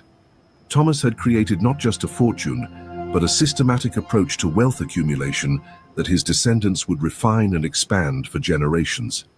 But this was just the beginning of the Mellon Empire. Chapter 2: Banking Empire. Andrew Mellon transformed his father's regional bank into America's second-largest financial institution through methods that would be considered illegal today. When Andrew took control of T. Mellon & Sons in 1882, the bank had assets of $2 million. By 1920, it controlled over $100 million and had become the primary financier for America's largest corporations. This wasn't gradual growth, it was systematic conquest of the American financial system. Andrew's strategy was elegantly simple. Instead of competing with existing banks, he would make them dependent on his capital. While other banks focused on local markets, Andrew positioned T. Mellon & Sons as the lender to other financial institutions. When smaller banks needed cash to meet withdrawal demands or fund large loans, they came to Andrew. The genius of this approach was leverage. By lending to other banks, Andrew could control far more capital than his institution actually possessed. A $1 million loan to a regional bank might give him influence over $10 million in assets. Within a decade, Andrew had created a network of dependent financial institutions that effectively functioned as branches of his empire. But Andrew's real breakthrough came from recognizing the connection between banking and industrial development. While traditional bankers waited for established companies to request loans, Andrew actively sought out emerging industries and provided the capital that would make them dominant. His first major success was aluminum. In 1886, a young inventor named Charles Martin Hall approached Andrew with a new process for producing aluminum cheaply. Every other financier had rejected Hall's proposal as too risky. Andrew saw the potential and provided $250,000 in startup capital, equivalent to $7 million today. The result was the Pittsburgh Reduction Company, which later became Alcoa. Andrew didn't just provide financing. Damn, that became Alcoa? That was the biggest aluminum. That used to be the biggest aluminum company in the world. Not no more because they broke it all up and gave it to China. But damn, I didn't know that shit. Damn, wow, filthy Integrated rich. the company into his growing industrial empire. By 1900, Alcoa controlled 90% of American aluminum production, generating millions in profits for the Mellon banks. You see, Andrew had discovered something that other financiers missed. The most profitable investments weren't in established industries, but in technologies that could create entirely new markets. While his competitors fought for shares of existing businesses, Andrew was creating monopolies in emerging sectors. His next Be target emerging. was Exactly what I oil. say. Yeah, be The emerging. It'd petroleum be industry emerging was markets. fragmented among Exactly. hundreds of small companies, most of which lacked the capital for large-scale operations. Andrew began systematically acquiring oil companies throughout Pennsylvania and West Virginia, consolidating them under Mellon control. The key to his oil strategy was vertical integration. Instead of just owning oil wells, Andrew acquired refineries, transportation companies, and distribution networks. By 1910, Mellon-controlled companies handled every aspect of oil production, from drilling to retail sales in the northeastern United States. What made Andrew's approach particularly effective was his willingness to use predatory pricing to eliminate competition. Of course, predatory. When independent oil companies entered his territories, Andrew would... what I said, I should use predatory pricing to destroy the motherfuckers next to me. Hint, hint. But go ahead, Joe. temporarily slash prices below cost until the competitors went bankrupt. Well, I've been bankrupt. Once they were eliminated, prices would return to previous Go back levels. up and This higher. strategy required enormous capital reserves, but Andrew had solved that problem through his banking network. He could fund temporary losses in the oil business using deposits from his banks, essentially using other people's money to finance his monopolistic practices. Here's what's remarkable about Andrew's business model. He wasn't just building individual companies, he was creating an integrated economic system where each component supported the others. See, I didn't know this much about the Mellons. They have been secret. I'm like, well, how did they control all that shit at the time the Rockefellers were building their oil empire? How was it? There had to be some, because white people always clash because they're selfish and greedy. I want to know what was the clash, because that time he's building all that shit with the Rockefellers building the same thing. I know it had to be some kind of clash there. And also, he funded Carnegie punk ass. I never knew that.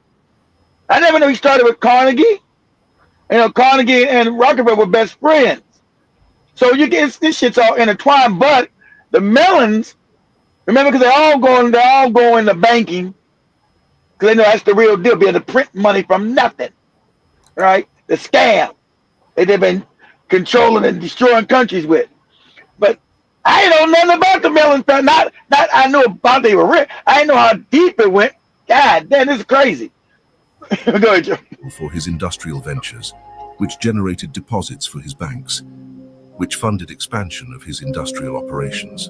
By 1915, the Mellon financial empire included controlling interests in aluminum, oil, steel, coal, and transportation companies worth over $50 million, about $1.3 billion in today's money.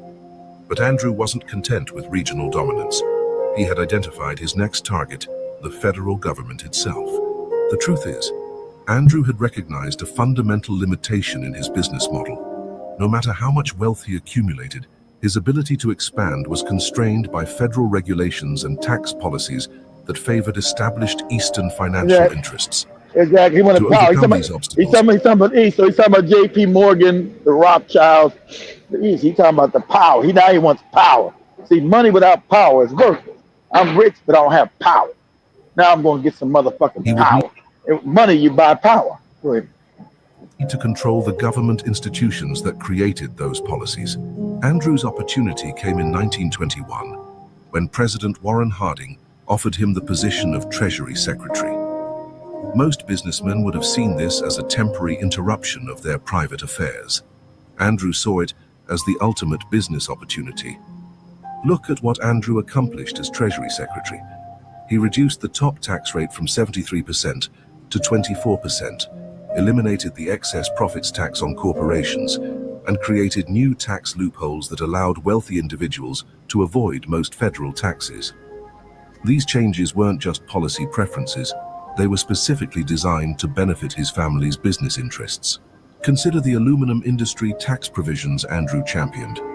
He argued that aluminum production required such massive as me and Demore were trying to talk to this lady, said the rich don't pay taxes, lady. You try to teach it, the rich don't pay taxes. Well, you must comply. The rich don't pay taxes, lady. Poor people pay taxes, rich people don't. Investments that companies needed special tax breaks to remain competitive. What he didn't mention was that his family controlled 90% of American aluminum production, meaning these industry-wide tax breaks primarily benefited Mellon enterprises. The same pattern applied to oil depletion allowances, banking regulations, and international trade policies. Andrew systematically used his government position to rewrite federal law in ways that advantaged his business empire while appearing to serve the broader public interest. What's interesting is how Andrew justified these actions. He genuinely believed that policies benefiting his businesses would ultimately benefit the entire economy.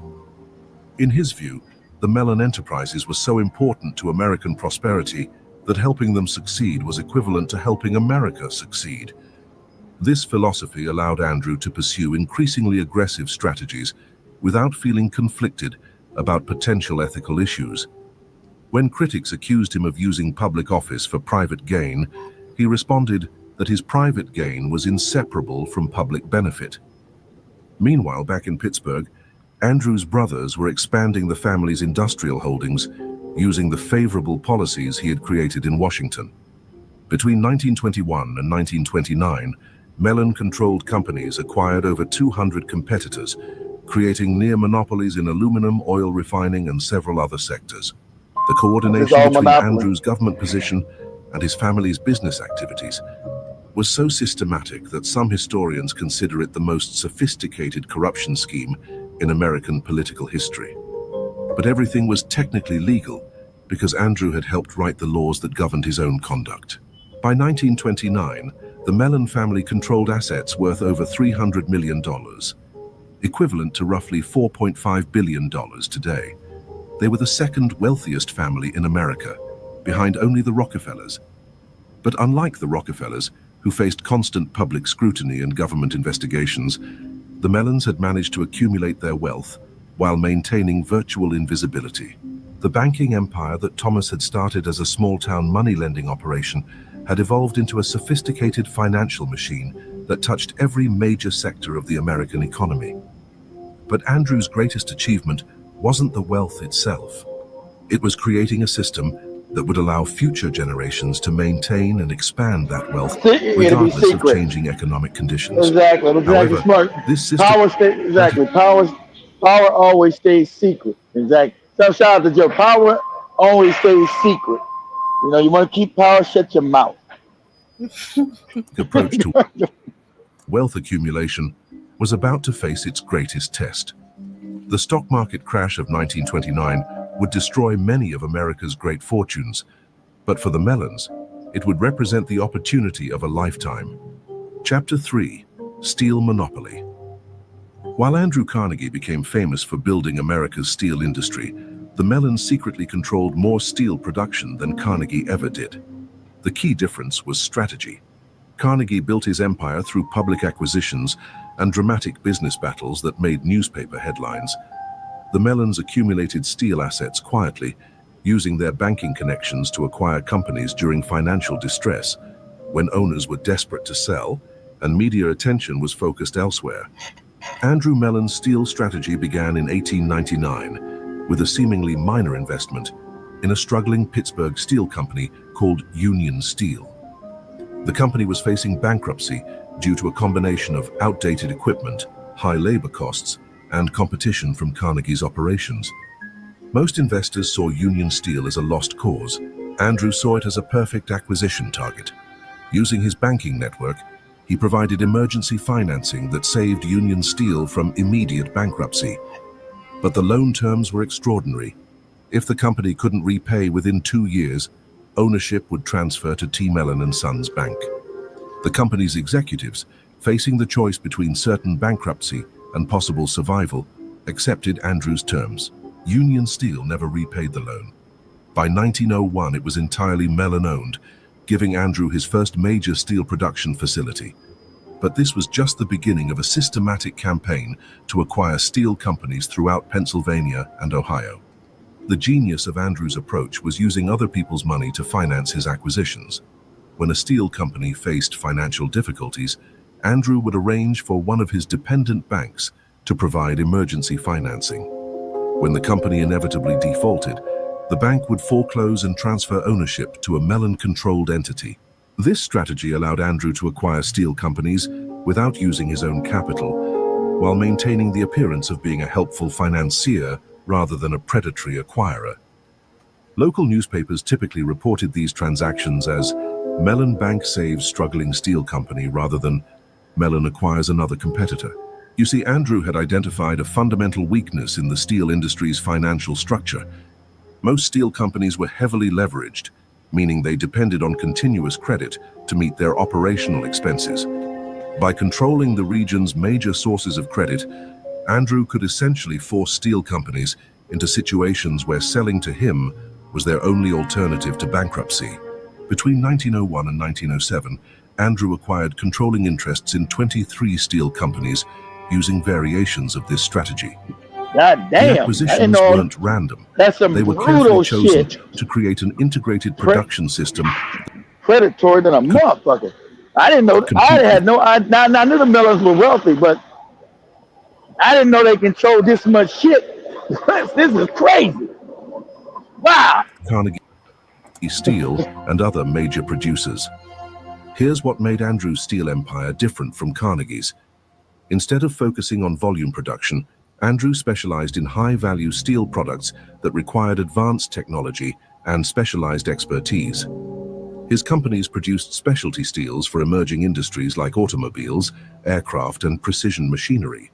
This focus on high-value products generated much higher profit margins than commodity steel production. While Carnegie's companies competed primarily on price, Mellon steel companies competed on quality and innovation. By 1910, Mellon-controlled steel companies were generating twice the per-ton profit of their larger competitors. The truth is, Andrew's steel strategy was never about beating Carnegie in direct competition. It was about positioning the Mellon family to benefit when the steel industry eventually consolidated. Andrew correctly predicted that the industry's fragmented structure was unsustainable and that a few large companies would eventually control most American steel production. When J.P. Morgan created U.S. Steel in 1901 by acquiring Carnegie Steel and several other companies, most observers assumed this would end opportunities for independent steel producers. Andrew saw it differently. He recognized that U.S. Steel's size would make it slow and bureaucratic, creating opportunities for smaller, more efficient competitors. Andrew's steel companies focused on markets that U.S. Steel couldn't serve effectively. Custom orders, specialized products, and regional markets where personal relationships mattered more than scale economies. This strategy allowed Mellon steel companies to coexist profitably with U.S. Steel, rather than competing directly. By 1915, the Mellon family controlled steel production capacity of over 2 million tons annually, roughly 15% of total American steel production. This made them the second largest steel producer in the country, but unlike U.S. Steel, their operations were highly profitable and efficiently managed. What's remarkable is how Andrew integrated his steel holdings with his other business interests. Steel companies needed coal for fuel, so Andrew acquired coal mines. They needed transportation for raw materials and finished products, so Andrew invested in railroad companies. They needed financing for expansion, so Andrew's banks provided capital. This integrated approach allowed Andrew to capture profits at every stage of the steel production process. When his steel companies bought coal, they were buying from Mellon coal mines. When they shipped products, they were using Mellon-owned transportation. When they needed capital, they were borrowing from Mellon banks. Look at the numbers from 1920.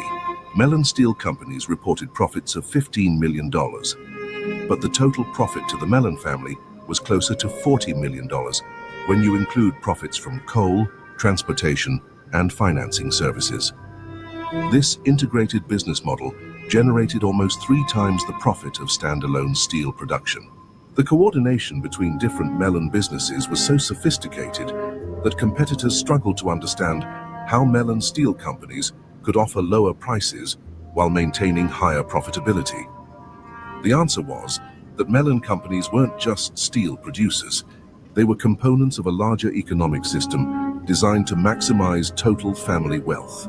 Andrew's steel empire reached its peak during World War I, when demand for specialty steels skyrocketed. Military aircraft required advanced alloys that only a few companies could produce. Naval shipbuilding needed specialized armor plates. Artillery production required precision steel components.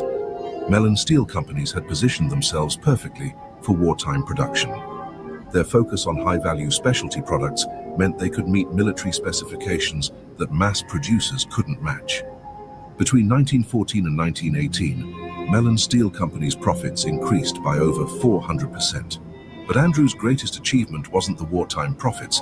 It was using those profits to acquire additional steel assets when other companies faced post-war adjustment difficulties. When military contracts ended in 1919, many steel companies found themselves with excess capacity and mounting debts.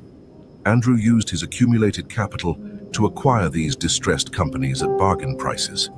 Between 1919 and 1922, he added another 12 steel companies to his empire, increasing Mellon steel production capacity to over 4 million tons annually. Here's what's interesting about the post-war acquisitions. Andrew wasn't just buying steel companies, he was buying the technology and expertise that would define the industry's future. I was just about to say that. He's buying, I was just about to say the small company, he's buying, I was just about to say that.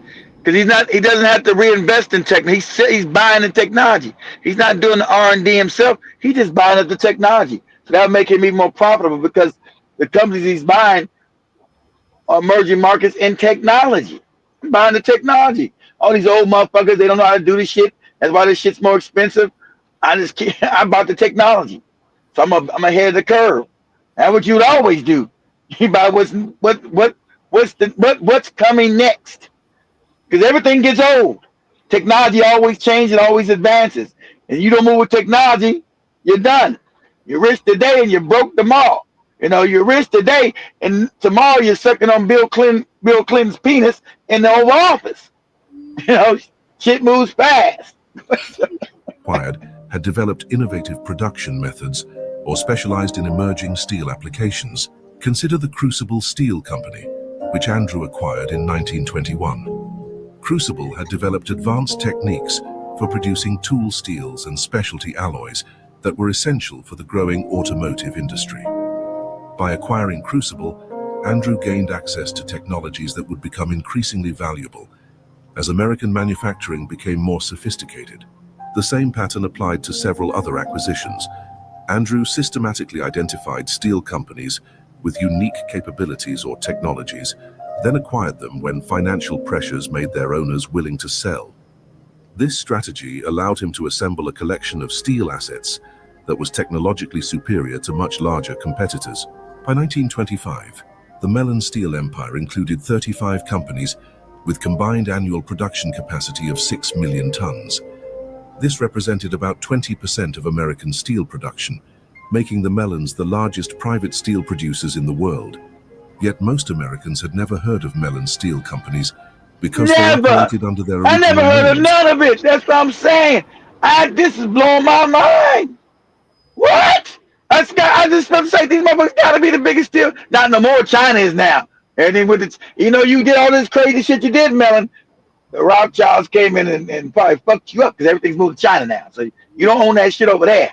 But so I'm sure you're still wealthy. But I didn't know the Mellons had control. I'm about to say that make them the biggest steel company in the world. That's not even in any books. That's not written in no books nowhere. Mellons controlling steel and oil? What? Go ahead. Rather than a unified corporate identity, this invisibility was deliberate. Andrew understood that public attention would invite government scrutiny and political pressure to break up his steel empire. By maintaining the appearance of independent companies, he could avoid the antitrust investigations that plagued more visible monopolists like Rockefeller and Carnegie. The steel monopoly was now complete, but it was just one component of the larger Mellon empire. Andrew's next target was even more ambitious, controlling America's energy supply through systematic acquisition of oil and coal resources. Chapter 4. Oil Dominance. By 1920, the Mellon family controlled more oil production than Standard Oil, but they accomplished this so quietly that John D. Rockefeller didn't even know he had been surpassed. The key to their success was geography. While Rockefeller focused on refining and distribution, the Mellons concentrated on discovering and controlling new oil fields before their competitors even knew they existed. Between 1900 and 1920, Mellon-backed exploration teams discovered oil reserves worth over $500 million in today's money. Andrew Mellon's oil strategy began with a simple observation. Standard Oil was so focused on protecting its existing monopoly that it was missing opportunities in emerging oil regions. While Rockefeller fought government antitrust lawsuits and managed his vast corporate bureaucracy, Andrew quietly assembled teams of geologists and engineers to identify untapped oil resources. His first major discovery came in 1901 in Texas, just months after the famous Spindletop gusher made headlines worldwide. While other investors rushed to buy land near Spindletop, Andrew's geologists identified a different formation 200 miles away that showed similar geological characteristics. Andrew purchased 50,000 acres of Texas land for $2 per acre, before anyone else recognized its potential. When his drilling team struck oil 6 months later, the land was worth over $500 per acre. This single investment generated a 25,000% return and established the pattern for Mellon oil operations. Find resources before competitors, acquire land cheaply, then develop systematically. The Texas success attracted attention, but Andrew was already moving to his next target, the untested oil regions of Oklahoma, Louisiana, and California. Using profits from Texas, he assembled the largest private exploration operation in American history.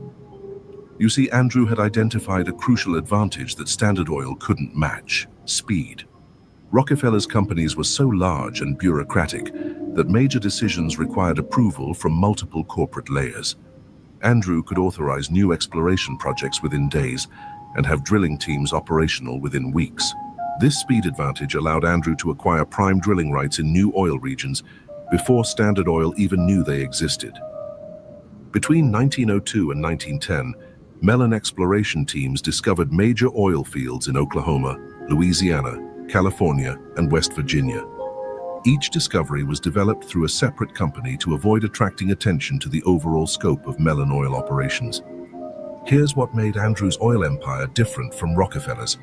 Instead of building a single massive company, Andrew created dozens of smaller companies that operated independently but shared resources and information. This structure made the Mellon oil empire virtually invisible to competitors and government regulators. Consider the coordination between different Mellon oil companies. When one company needed drilling equipment, it could borrow from other Mellon companies at favorable terms. When geological surveys identified promising areas, the information was shared across all Mellon operations. When new technologies were developed, they were implemented throughout the entire network.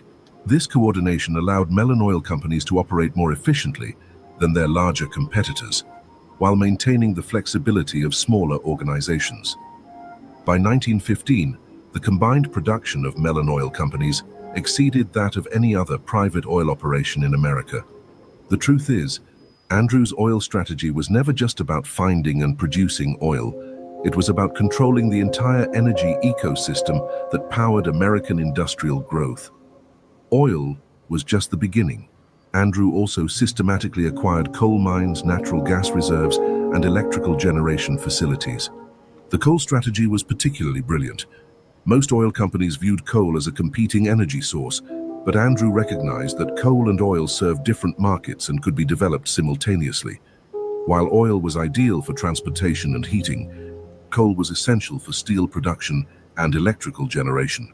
Between 1905 and 1920, Andrew acquired coal mines throughout Pennsylvania, West Virginia, and Kentucky, with combined annual production capacity of over 20 million tons. This made the Mellons one of America's largest coal producers. But again, Most people didn't realize it because the mines operated under different company names. Look at how Andrew integrated his coal and oil operations. His oil companies needed energy for drilling and refining operations, which they purchased from Mellon coal companies. His coal companies needed transportation for their products, which they obtained from Mellon-owned railroad companies. The coordination generated profits at every level, while reducing costs throughout the entire system. What's remarkable is how Andrew used his energy empire to influence other industries. Steel companies needed reliable coal supplies, so Andrew offered long-term contracts at favorable prices, but only to companies that also purchased other Mellon services. Railroad companies needed fuel for their operations, so Andrew provided oil products in exchange for favorable shipping rates for other Mellon businesses. This leverage allowed Andrew to gradually extend Mellon influence throughout the American economy. By 1920, hundreds of companies depended on Mellon energy supplies, making them vulnerable to pressure if they competed with other Mellon interests. The coordination was so systematic that some historians consider it the first modern example of vertical integration across multiple industries. Andrew wasn't just controlling energy production. He was using energy control to influence steel production, transportation, banking, and manufacturing. Andrew's energy empire reached its peak during World War I, when military demand for oil and coal created unprecedented opportunities. The US Navy needed reliable fuel supplies for its expanded fleet. Military vehicle production required massive amounts of steel, which required coal. Aircraft production needed specialized fuels that only a few companies could produce. Mellon energy companies were positioned to meet all these needs. Their oil production supplied military vehicles and naval vessels. Their coal production powered the steel mills that produced military equipment. Their specialized refining capabilities produced aviation fuels for military aircraft. Between 1914 and 1918, Mellon Energy Company's profits increased by over 600%. But more importantly, the war gave Andrew access to government contracts that provided detailed information about future military needs and technological developments. Here's what's interesting about Andrew's wartime activities. He used his position as a major military supplier to gain advanced knowledge of government policies and strategic plans. This information allowed him to position his companies advantageously for post-war opportunities. For example, Andrew learned in 1917 that the government planned to sell surplus military equipment after the war ended. He used this knowledge to acquire storage facilities and transportation assets that would be needed to handle the surplus sales. When the sales began in 1919, Mellon companies were the primary intermediaries, generating millions in additional profits. The same pattern applied to post-war energy demand. Andrew's government contacts provided early information about plans for highway construction, suburban development, and industrial expansion, all of which would increase demand for oil and coal. He used this advanced knowledge to acquire energy reserves in regions that would experience the greatest growth. By 1925, the Mellon Energy Empire included oil production facilities in 7 states, coal mines in 5 states, natural gas operations in 4 states, and electrical generation facilities in 3 states. Combined annual energy production exceeded that of any other private company in American history. But Andrew's greatest achievement wasn't the scale of his energy operations. It was creating a business model that generated profits regardless of energy price fluctuations.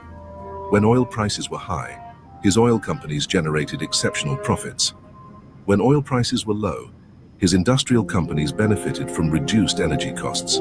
This balance meant that the Mellon family's total wealth continued growing steadily, even during periods when other energy companies struggled with volatile commodity prices. Between 1920 and 1930, Mellon family wealth increased from 100 million to over 400 million, making them the richest family in America. I'm at to study this. I'm at to study this shit. Yes, we're gonna stop it at that. We'll continue the rest of the video tomorrow. We have 1 hour 20 minutes left on that, literally. So we're gonna be looking as we study. If Keith wants us to study, we're gonna go into facts, into articles, and as we extend on that. But let me go through the comments quick as I literally wind up. I see earlier we had let me see where I stopped after the comments. Big Cheese was saying they'll destroy Candace when they're done using her as a controlled opposition. Exactly. And Jibba Jabba says Bush Jr. all for months to at a black crack house in Texas while in the Air Force. I didn't get that correctly unless I'm No, misreading. no, no. He's saying when Bush was on the when Bush Jr. was in the Air Force, he was a crackhead. He was a drug addict Oh, when he and I was also see young. Big Cheese says the Oprah show era was the last era where you could still sneak a little bit of truth to people through the mainstream media. And True. Jar Mosquito says Britain is the psychology brains behind everything. And I also see Jar Mosquito says there's nothing great about the Great Britain. And Jabba Jabba says the melon was a Pittsburgh. He was he was the first Secretary of the Treasury. I read that, and Jar Mosquito says why. Jibba Jabba says correction. He was Roosevelt's Secretary of Treasury. Okay. Wow, I didn't know that. The same this Andrew Mellon guy. Starts to make sense. Starts to make sense. Jar Mosquito says Because remember when. remember, that's when they confiscated all the gold. If you guys remember, and Mellon, so Mellon was that was the Treasury Department when they confiscated all our gold back in 1933 or 32, whenever it was. And Jibba Jabba adds from money from nothing. Micro startup it's called today, and the first oil fields were in Pennsylvania, Titsville, if I'm pronouncing that correctly. And he also says the cats with the hat is how Walmart operates. I don't know. Jabba look at that. Says undercut existing merchants till they are eliminated. Yeah, exactly. That's how Walmart started. Exactly, because they had the capital. See, when you have all the capital, you can bleed somebody dry because they can. You can take losses, Joe, because you're already wealthy. You can take losses for about a year, and no one else can meet your prices. Who's competing with you? You bankrupt their ass. And that's what I think I'm gonna do with the guy next door to us. We're trying to slickly put a pool table out there before we got one, and we put it out there quick and let the more it out of quick. So I think I'm gonna bankrupt his ass. God damn. Whoever says rich people get refund. I see it every year preparing tax forms. Average earners pay, and Jao Mosquito says that's why you have private school that only teach these loopholes in business, finance, law, etc. And says yes, thanks, Mrs. It's my birthday next week. Yes, it's my birthday next week. Like, please. I've been literally the most chillest this year. I've not even been telling you since last week, but since the beginning of November. It's my birthday coming up. I've been very, very chill. So please give me grace. But Jibba says he probably made sure they couldn't pay the loan back by other means. The same strategy, literally, that's what it's giving. And I also see Bichi says, I believe Kania, I don't know if I'm pronouncing that name correctly, sold his steel company to the Rockefeller for $400 million back then. And Jibba says they don't even have one black person in this video, not even one sweeping up and driving a carriage in this video. I know. Jason says a few of my uncles and fathers worked for Bethlehem Steel Company way before was I thought of. And you're welcome, Joe Mosquito. Says Jibba says Union pioneered electrical plating and stainless steel. And John Mosquito says how ironic how steel made him money. Jason also says why people know they're stuck in this fake physical matrix illusion, not as they always been trying to preserve everything thinking this will go on forever. Nope, nothing down here is forever. Shout out to Ta, Karibu Sana. I hope you're doing amazing. And Jabba says pronunciation. I'm not typing in Ebonics. My bad, man. I'd not also gotten that correctly. But yeah, we're going to wrap it up there. I'm going to wind up with that video tomorrow. That's what we're going to start with tomorrow as we continue that conversation. And of course, I'm going to go deeper into articles as we look at into the facts so that we don't get us misinformed. But that's a video I've gotten from one of the platforms I listen to. And personally, I've known videos without numbers, platforms without numbers, especially if you've been on for so long like us and you don't get numbers, you're telling the truth. So there's no YouTube is just shadow banning you for no goddamn reason. But anyway, asanteni sana. See you guys tomorrow. Same time, same place. My time right here is up, but have yourselves a beautiful day. Hit that like button and of course follow us if it is your first time. Ensure you also download our app on the Google Play Store. And of course, Black Wi-Fi Network is the name. You can find us here every single day, either on the radio through the application, either on YouTube, BitChute, on Rumble. In case the shows you don't find them on YouTube, you can always find them on Rumble or BitChute, and that is through the His name is Carnegie, Joby. Carnegie. Carnegie. Okay, yeah, thank you, Kate. It took you forever to literally correct that. But anyway, much love, family. Have a beautiful day. And yeah, prepare your pockets. Next week is my birthday. $2.50. You ain't mentioned your birthday at all. I know. I am feeling these people have been such a, growing up is such a good thing. I'm so chill, nothing much. Chill. You ain't mentioned your birthday like you do always. It's about a month to my birthday. It's 3 weeks to my birthday. It's 2 weeks to my birthday. Cash App time. Yeah, you ain't mentioned it at all. Yeah, so I'm just putting this stuff on everyone. Someone puts pressure on anyone to, donate me some $2. I can feel good. But yeah, anything next week on Wednesday is gonna be my D-Day. I'll not be existing if that day was not there. If I was not born on that day, so please. You guys, you Negroes don't send no money. We're gonna put cases on you, and then we're gonna have to bankrupt your ass. Thank you. But I see Taz says happy birthday, got $2.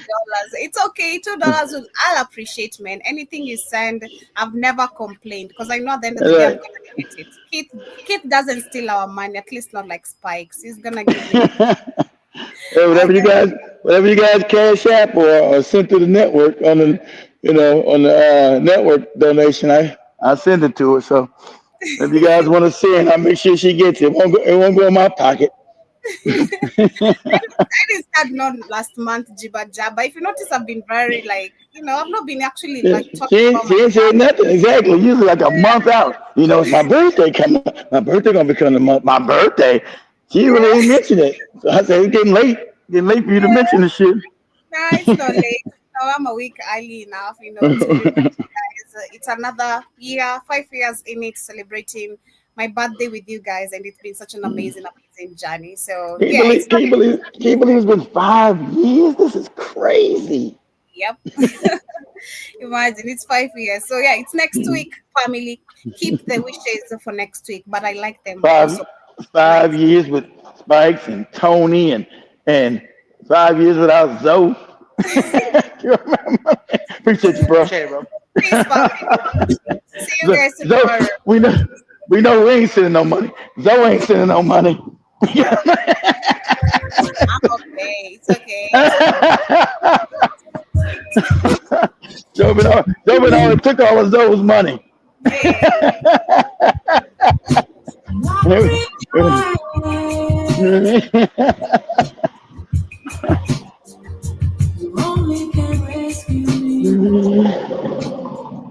This is my praise.